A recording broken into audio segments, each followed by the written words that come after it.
Orchestraville. Orchestraville? Where's that?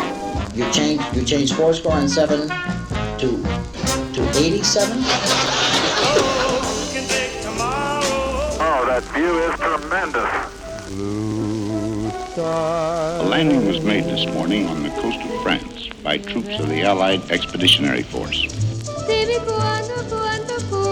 I don't blame them for dyeing your hair, I said, but they waited too long to embalm it. Time now for spinning my dad's vinyl. Here with all his skips, scratches, and pops is my dad, Frank Vaccarello. Thanks, sweetie, and thank you for tuning into episode 82 of Spinning My Dad's Vinyl. I'm not sure there are enough superlatives available when describing the career of one Bob Newhart. From early comedy and TV, through movie voiceovers and more TV, to being one of the most memorable regulars on a recent popular TV show. So, get ready to hear the most celebrated new comedian since Attila the Hun with Volume 82, Button Down Bob. Right now, ladies and gentlemen, Bob Newhart. Thank you. Thank you very much.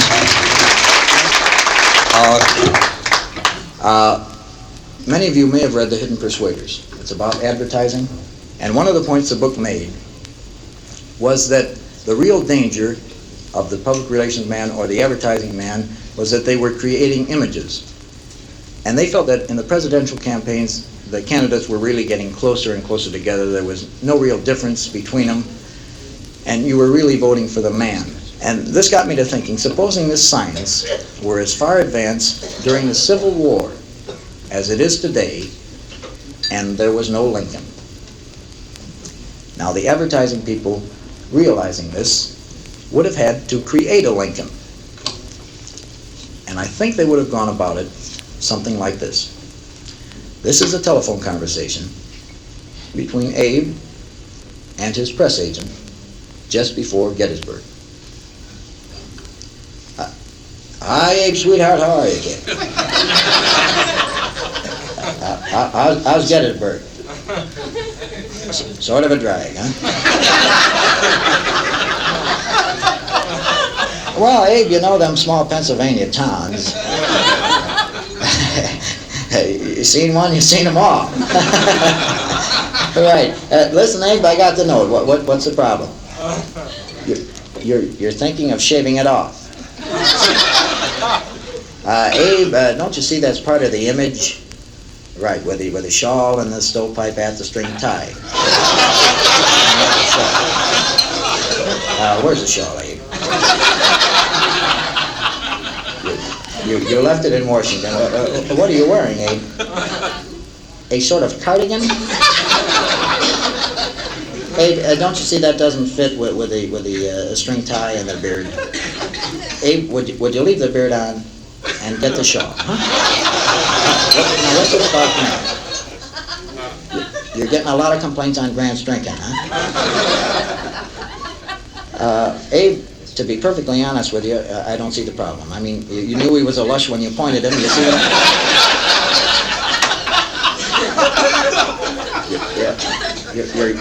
You're gag writers. Yeah, you're gag writers. You want to come back with something funny, huh? Maybe an anecdote about a town drunk. Well, I can't promise anything, Abe. I'll get him working on it. All right, Abe, you got the speech. Abe, you haven't changed the speech, have you? Abe, what do you change the speeches for? A couple minor changes, I'll bet. All right. What are they? You what? You typed it. Abe, how many times have we told you on the backs of envelopes? I understand it's harder to read that way, Abe, but it looks like you wrote it on the train coming down or something like that. Abe, could you do this? Could you memorize it and then put it on the backs of the envelopes? We're getting a lot of play in the press on that. How are the envelopes holding out? You could stand another box. All right, I'll stand. All right. What else, Abe? You changed 4 and 7 to 87? I understand it means the same thing, Abe. Well, Abe, that's meant to be a grabber. Abe, we test marketed that in Erie, and they went out of their minds about it. Trust. Well, Abe, it's sort of like Mark Anthony saying, "Friends, Romans, countrymen, I've got something I want to tell you." You see? You see what I mean, Abe? What else? People will little note nor long remember. Abe, what could possibly be wrong with that? They'll remember it. Abe, they'll remember it. It's the old humble bit. But you can't say it's a great speech. I think everybody's going to remember it, Abe. You come off a braggart, don't you see that? Hey, Abe, do the speech the way Charlie wrote it, would you?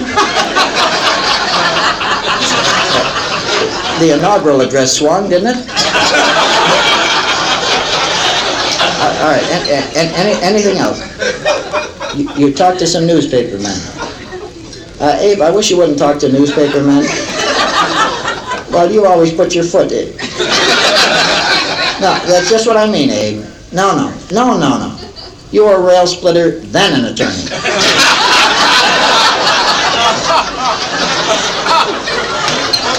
Abe, it doesn't make any sense that way. I mean, you wouldn't give up your law practice to become a rail splitter, don't you? Would you read the biog, Abe? You'll save a lot of trouble on this end. Abe, listen, before I forget, the manufacturer is coming out with the Abe Lincoln T-shirt on Tuesday. Could you work that into the address somewhere, Abe? Play it by ear, whatever you can do. Abe, have you got a pencil and paper there? Would you take this down? You can fool all of the people some of the time, and some of the people all of the time. But you can't fool all the people all the time. Well, you keep doing it differently, Abe. The last quote I got was, "You can fool all the people all the time," and you... Abe, hold on. They come up with a thing on Grant. Right. Good. Yeah, all beautiful. Abe, listen to this. They got a beautiful squelch on Grant. Right. The next time they bug you about Grant's drinking, right, you tell them you're going to find out what brand he drinks, and send a case of it to all your other generals. Right. No. It's like the brand was the reason he won. No. Abe. Abe, use it. It's fun. Trust me on this, will you? Saturday night. Oh, Abe, I'm sorry. I'm gonna be in New York Saturday night. A bridge party at the White House. Oh, Abe, I'd love to make it. How about Seward? You try him? He'll be out of town too, huh?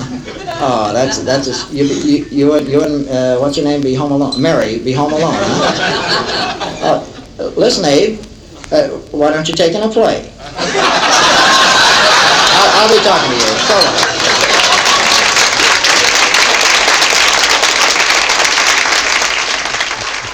What an imagination. Abe Lincoln versus Madison Avenue. Now, Newhart told a 2005 interviewer for PBS's American Masters that this was his favorite stand-up routine, the first cut on his first album. Okay, why this album for this episode? I have enjoyed Bob Newhart's work since my parents and I watched the Bob Newhart Show during the early to mid 1970s. In the mid to late 1980s, I was enjoying his new show as the keeper of a Vermont inn, and I started paying way more attention to that show when a high school buddy of mine started writing for it. It was always good to see Bob in a movie or hear his voice in one, hear some of his old comedy, and then when he started appearing as a regular on The Big Bang Theory as Professor Proton, I thought, what wonderful enjoyment I have gotten out of this man for more than 50 years. And I'm happy to see that he is still with us as of this recording. Now, since we're only playing 4 cuts from this album, I'm going to now tell you about my dad's vinyl I have chosen for this episode. Bob Newhart, The Button-Down Mind of Bob Newhart. It's on the Warner Brothers Records label W1379. It's a vinyl LP album mono format, was released in 1960. Its genre is non-music, and its style is comedy. It was recorded live at the Tidelands Club in Houston, Texas. Now, we will hear 4 of the 6 comedy bits on this record, and a couple of them are quite long. But now for the liner notes. You may find this hard to believe, but Bob Newhart really is an earthling. Furthermore, in my opinion, he is the funniest man I've ever met. He is warm, sensitive, and foolish about money. I was first introduced to Bob by a Chicago writer, Jim McGee, back in '57. I'll never forget that day. Now, what day was that exactly? Well, no matter. It was a black day indeed. Like Fallout, Bob Newhart, through this album, is about to be exposed to millions of unsuspecting people. I sincerely hope their reaction will not liken this event to Dillinger's last night at the Biograph, that fateful night in Chicago. Bob's history in show business is as hilarious as his material. When I first met him, he was a full-time certified public accountant. He has since worked in men's sporting goods stores, large department stores, small drugstores, and ironically enough, for the State Unemployment Compensation Board. It goes without saying that Bob's offbeat sense of humor has kept him on his toes, finding new positions every 6 months or so. As far as I know, he is the only comedian in the business to have produced a taped radio show based on his own brand of humor for a market of 61 stations and managed to net $7.60 per week. This is truly one of radio's big firsts. Bob Newhart is the closest friend I have, and it is therefore difficult for me to write these lighter notes without making it appear as though I've idolized him as a performer, which of course I have.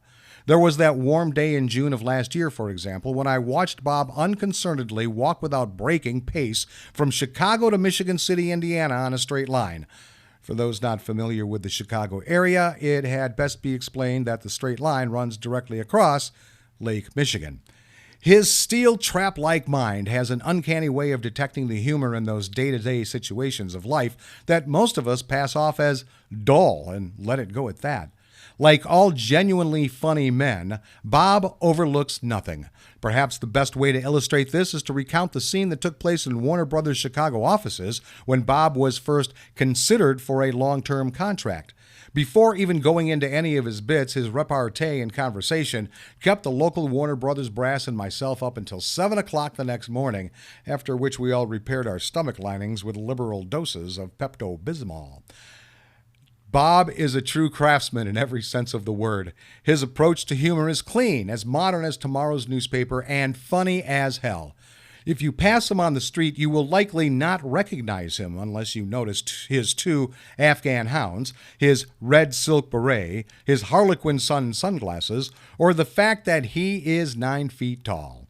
Welcome to the wonderful zoo of Bob Newhart. That was written by Dan Sorkin, author of the book The Blabbermouth, or How to Be a Disc Jockey and Still Keep Your Friends. I think I need to go out and find that book now. Okay, let's take a look at what this album is selling for on Discogs.com. Came in at $2 at the highest and 50 cents at the lowest, with $1.02 average and 87-cent median. It was last sold on May 29th, 2022. My dad's record is in poor condition. You can tell he brought this album out often. I can just imagine he and my mom having people over for drinks and sitting around listening to this album, just as my friends and I sat around listening to Cheech and Chong many years later. And you'll hear plenty of scratches that don't quite lead to skips, and a couple of skips in there. The cover, poor condition. It has his trademark black electrical tape holding it together along the bottom seam, and it has an address label and the old one underneath it as well. So I will only be able to value my dad's record at $0.25. Not much respect for one of the best-selling comedy records ever. Next up, talk about merchandising before you're ready. I got thinking about inventions. Now, inventions today are handled entirely different than they were, say, 100 years ago. They set up new product corporations, they have sales promotion firm, and they look at the invention in a business-like way. And this got me to thinking, supposing the Wright brothers had gone to a new product corporation to market their new invention called the aeroplane. I think if they had, a guy from the sales promotion firm would have talked to him on the phone, something like this. Hello, who is this, Orville? Where's Willard? Wilbur, I'm sorry. And he'll be on late at the bicycle shop all week, huh? Listen, I talked to the guys here at the office, and we're real excited about this thing. We really think you got something. Well, we got a couple questions. I think you pretty much agree with us that the only way to make any loot on it is to start booking passengers as soon as possible. Right. Yeah. Well, we may pick up a little on the baggage gimmick, you know, if we set it low enough, but not enough to make it worthwhile. Well, I got a couple questions. Now, all the pictures we got show either you or Wilbur lying on the wings. Now, when we start booking passengers, oh, they will, huh? Well, I mean, if we're going to cloud them for $75, $80 to the coast, you know, I don't know how they'll go for lying on the wings like that. Yeah. How many could you handle, do you suppose? 5 on either side, that's top, huh? Yeah. Well, I mean, that's your end of it. I don't want to get into that. Listen, is there any way of putting a John on it? Well, Jerry came up with an idea, which I kind of like. Maybe we could set up a little snob appeal thing and get, you know, maybe 2 classes, one with a John, one without. You know? You see what I mean? Yeah. Well, right away, we got 2 problems. Obviously, how do they get back to it is the first one. And secondly, you're going to be flying over cities, you know what I mean? Well, let's put it this way, bad press. You see what I mean? Well, you think, listen, how are things coming on the plane? At Kitty Hawk last week, how'd it go? 105 feet, huh? That's all. Do the 12 guys still have to push it down the hill? They do, huh? Well, see, that's going to cut our time to the coast. I mean, if we got to land every 105 feet. All right, well, listen, you work on it and get back to me.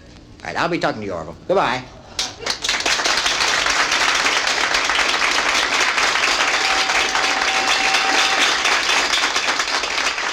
Merchandising the Wright brothers. Now, I've been down to Kitty Hawk, so I guess that could have been an extra building in the display area. I don't know.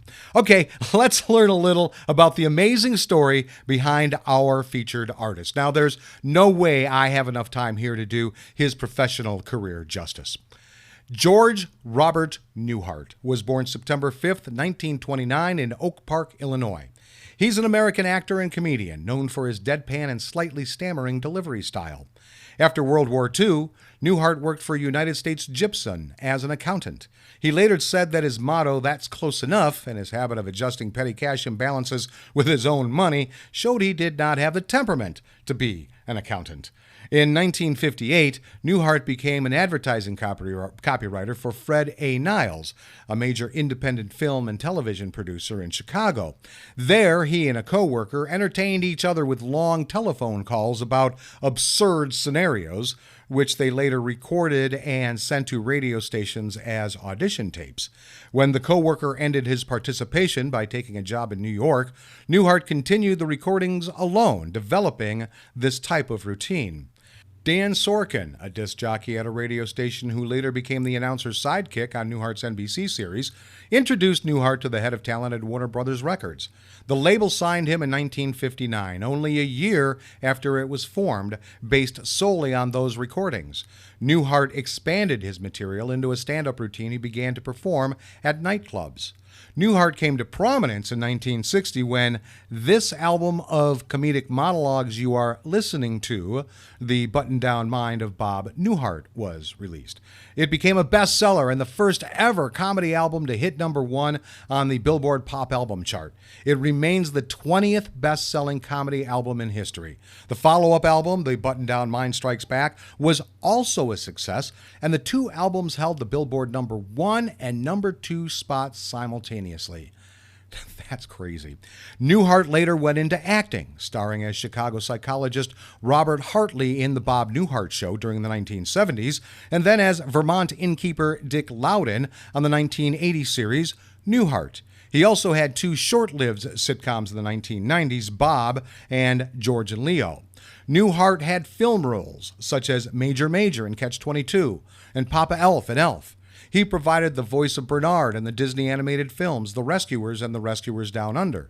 In 2004, he played the library head Judson in The Librarian, a character that continued in 2014 on the TV series The Librarians.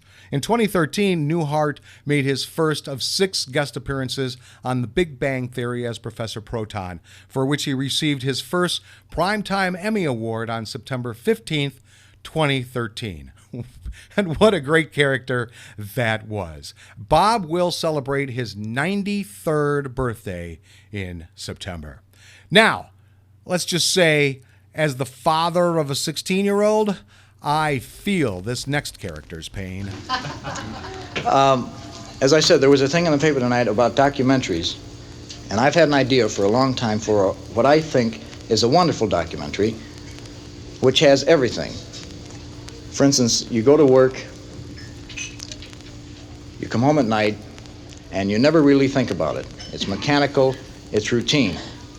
But there are a group of men who every day, when they go to work, never know if that night they'll return, because they face death in 100 different ways. And I'm talking about America's driving instructors. And I'd like to present the first episode in the new TV series called The Driving Instructor. Now, I'd like to have you picture, if you would, this is a car. I'm the driving instructor, and seated next to me is a woman driver. How do you do? You're Mrs. Webb, is that right? Oh, I see you've had one lesson already. Who is the instructor on that, Mrs. Webb? Mr. Adams. I'm sorry, here it is, Mr. Adams. Just let me read ahead and kind of familiarize myself with the case. How fast were you going when Mr. Adams jumped from the car? 75? And where was that? In your driveway. How far has Mr. Adams gotten in the lesson? Backing out. I see, you were backing out at 75, and that's when he jumped. Did he cover starting the car and the other way of stopping? What's the other way of stopping? Throwing it in reverse. That's right. Oh, that would do it. You're right. That would do it. All right. You want to start the car? Mrs. Webb, you just turned on the lights. You want to start the car? They all look alike, don't they?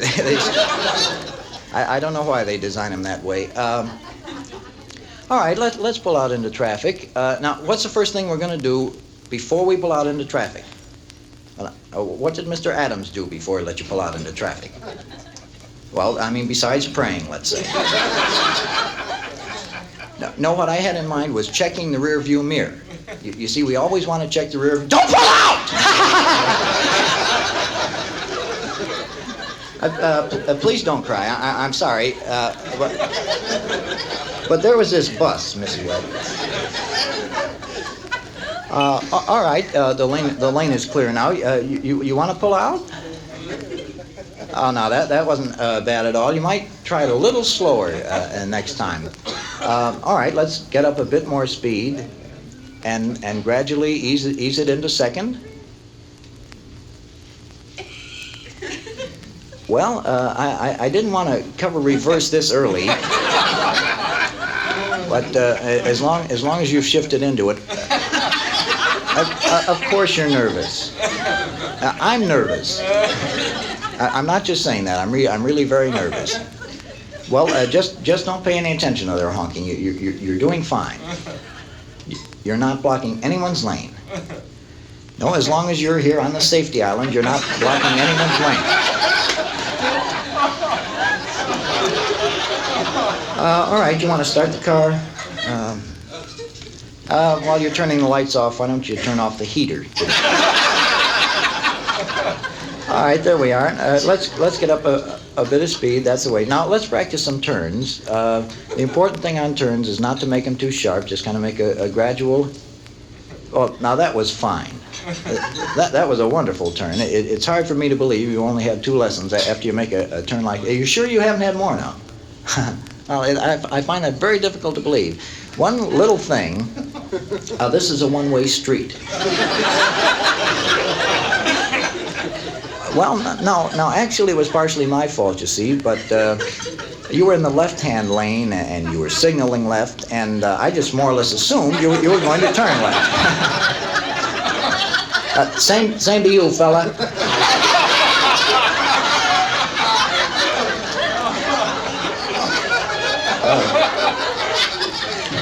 No, I don't know what he said, Mrs. Webb. All right, let's pull into the alley up there and practice a little alley driving. This is this is something a lot of the schools leave out that we think is pretty. You're going too fast, Mrs. Webb. You're up around 60, and it's kind of a sharp turn there. All right, let's just drive down the alley. That's the way. Mrs. Webb, maybe we better stop here. Well, I don't think you're going to make it between the truck and the building. Mrs. Webb? Mrs. Webb, I don't think you're going to... Mrs. Webb! I really didn't think you were going to make it. That just shows you we can be wrong, too. No, I'll get out on your side. That's all right. Mrs. Webb, maybe it might be a good idea if we went over to the driving area. They have a student driver area over a few blocks away, and maybe traffic throws you. Maybe that's the problem. Well, turn here on the street, right, and it's only about a block up. All right, turn right here. Well, now, that was my fault again. You see, I meant the next street. Not this man's lawn. Sir? Sir, would you mind turning off the sprinkler for just a minute? Newly seated? Is that right? That's always the way, isn't it? Well, I don't suppose it is so funny.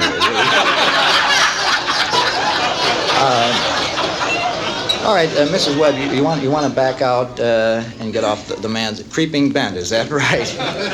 Yeah, just back out, Mrs. Webb. Thank you very much, sir, for... Oh, now we hit someone, Mrs. Webb.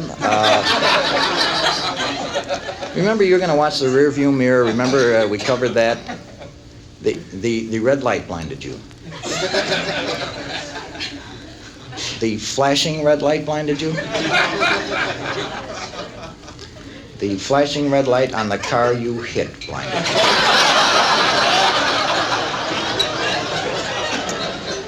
Yes, officer, she was just telling me about it. All right. Mrs. Webb, I'm going to have to go with the officer to the police station. They don't believe it, and they'd like me to describe it. And now the other officer is going to get in the car, and he's going to drive you back to the driving school, and then you're to meet us at the police station. My name is Frank Dexter. Why do you ask? You want to be sure and get me next time?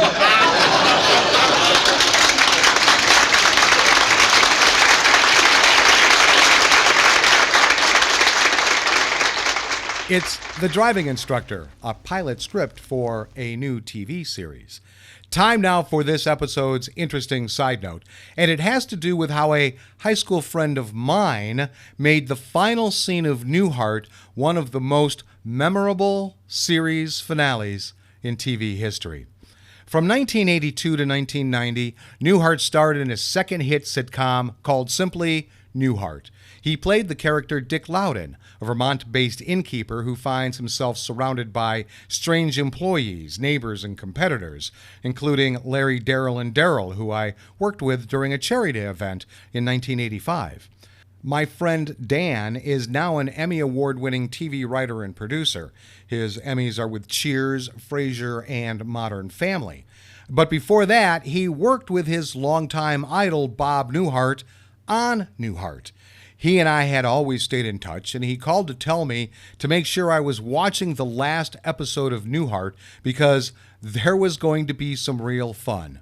The show had a very famous ending where the entire series is, quote, revealed to be a dream of Robert Hartley, Newhart's character from his first sitcom, The Bob Newhart Show. Were you watching, or do you remember this? Honey.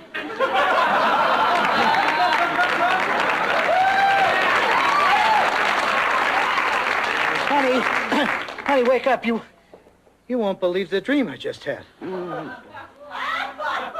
What? But don't you want to hear about it?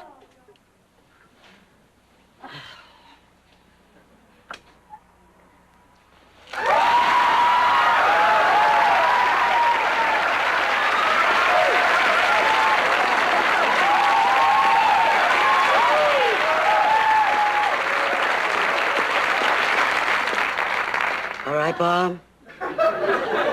What is it?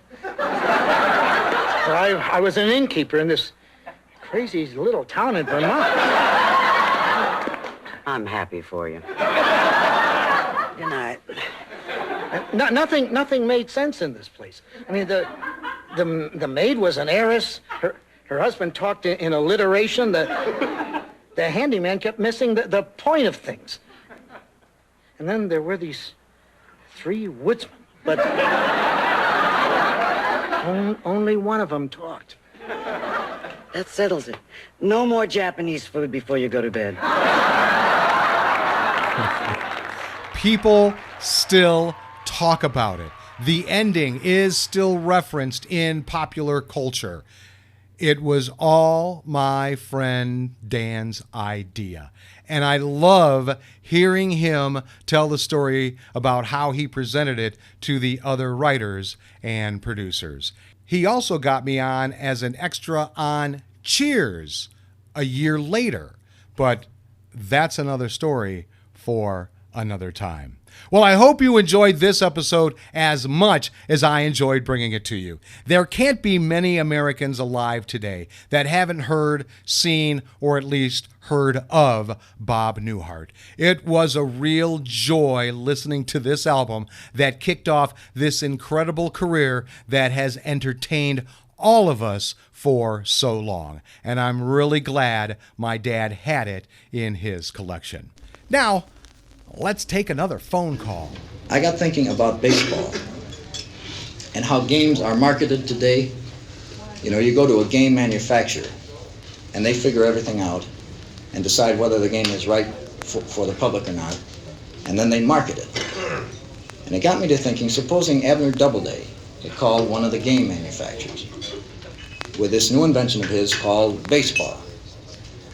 Now, I think a phone conversation would have taken place something like this. Hello, Olympic Games. What can I do for you, Mr. Doubleday? You've got a game. How many couples? 18 people? That's a lot of people. Well, the ideal game is, 2-3 couples, come over to the house, they get a little smashed, and, you can't play it in the house either. I see you got 2 things right there against you. All right, tell me about it. All right, you got 9 guys on each side, yeah. And you got a pitcher and a catcher. and they throw this ball back and forth. And that's all there is to it? Oh, all right. A guy from the other side stands between them with a bat. I see. And he just watches them? Oh, I see. He swings at it. He may or he may not swing at it. Depending on what? If it looked like it were a ball. What's a ball, Mr. Doubleday? You've got this plate, and as long as it's above the knees, but below the shoulders, yeah. No, go ahead, I'm listening. Yeah. It's a strike. 3 strikes and you're out, and 3 balls. Not 3 balls, 4 balls. Why 4 balls, Mr. Doubleday? Nobody's ever asked you before. Or he may hit it. If he hits it, what happens? He runs as far as he can before somebody catches it. As long as it stays what? As long as it stays fair. And what's fair, Mr. Doubleday? You've got these 2 white lines? Is this a rib? Is this one of the guys in the office? Who is it? Mr. Doubleday, that's the most complicated game I've ever heard in my life. Forget it. Right. Mr. Doubleday, listen though. You come up with anything, 2, 3 couples, you be sure and let us know, huh? All right, Mr. Doubleday, I'll be talking. Bye.